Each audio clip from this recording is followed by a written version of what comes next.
Another problem with Russia is on the horizon, and this time it doesn't involve Putin, outdated tanks, and a sovereign country's territory. Well, it still kinda does. Because even though their spoils of war have been minimal so far, they might still be able to obtain precious medals. It looks like their athletes will compete at next year's Olympics, and the Ukrainian president is not happy about it. But there is a solution. So keep watching to find out why we should let the Russians participate at next year's Olympics. Only a few weeks have passed since one huge sporting event was marked by human rights issues, and there's soon to be another one, the 2024 Olympic Games in Paris. And no, the French aren't the culprits this time, even though they do have quite a few human rights infringements they should be answering for. Did you know that their unofficial royal food is a small protected songbird that is cooked whole, eaten whole, and the whole thing is done under a napkin, so God can't see you? That's a fact, and that's insane. The only thing that should be eaten under a napkin, so God can't see you, is an Alabama sibling. But no, the French aren't the source of said controversy. The real troublemaker is only a phone call away from the French president. The International Olympic Committee is facing headwinds after Ukraine's Olympic body said it might boycott the Paris 24 Games if Russian and Belarusian athletes are allowed to compete. Exactly. The Olympic Games might be another place Russians just aren't allowed in. A prestigious list that already includes McDonald's, Starbucks and Kiev.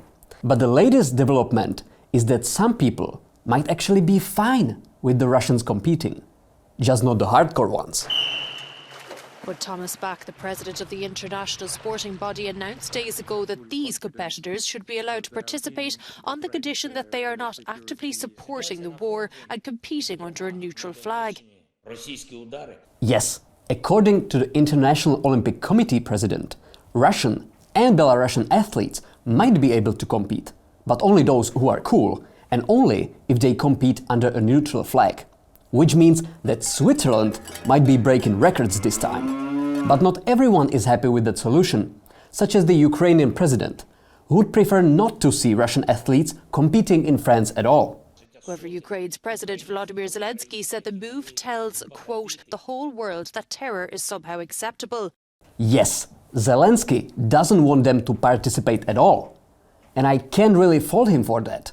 The Russians waving their flags in Paris is literally Putin's wet dream. But, to be honest, if someone should want as many Russians at the Olympics as possible, it is Volodymyr Zelensky. More young and healthy Russians competing in track and field equals fewer committing atrocities at Bakhmut. But Zelensky is not alone in his opposition to Russian participation. Many others are on the same page. Poland's sports minister says as many as 40 countries could boycott the 2024 Paris Olympics if Russia and Belarus take part. Yes, Poland says that up to 40 countries might be considering boycotting the Games.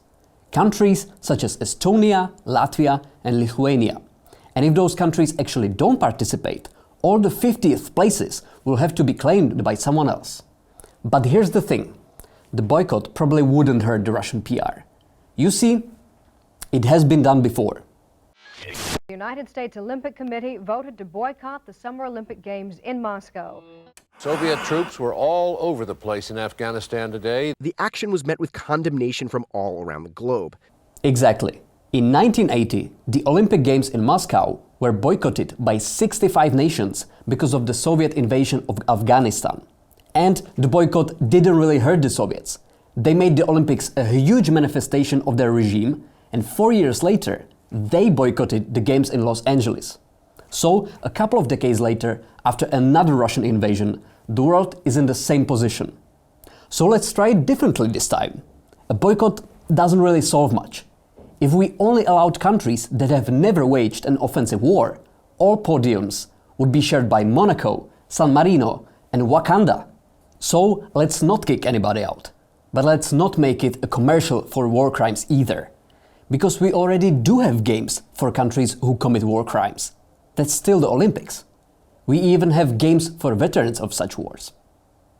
So let's have the Russians and the Belarusians at the Olympics. But let's beat them at their own game. Not athletics, doping. They will do it anyway, so let's all participate this time. Let's call it the Olympi-EPO Games or something. And I might already have the ambassador. For this time, and this time only, let's all just blatantly dope, and especially the Eastern Europeans.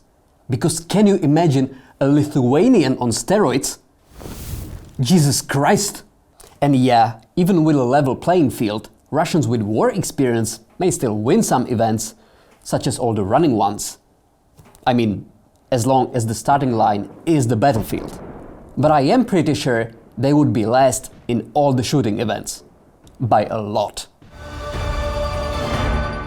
Please, if you liked the video, or even if you didn't, subscribe, ring the bell, and if you want to find out more about sports in Eastern Europe, you can hear where we analyze why Bulgaria doesn't allow black people in their football team. It's crazy.